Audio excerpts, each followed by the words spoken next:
రత్నవతి విరూపాక్ష కంబాయను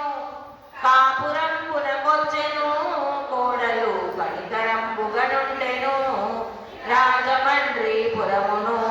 విష్ణువర్ధనుడు పాలనము చేయుచుండే దిగ్విజయంబునకై పయనించి పెనుగొండకొచ్చెనమ్మా ఈ రాజు ఎవ్వరనినా పాండవుల మనుమడై జనించెను చంద్రవంశపురాజుగా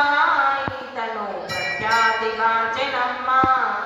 పెనుగొండపుర వైశ్యులు రాజుకు ఆరతులు ఇచ్చుటకునై కన్యతోడు తనేకెను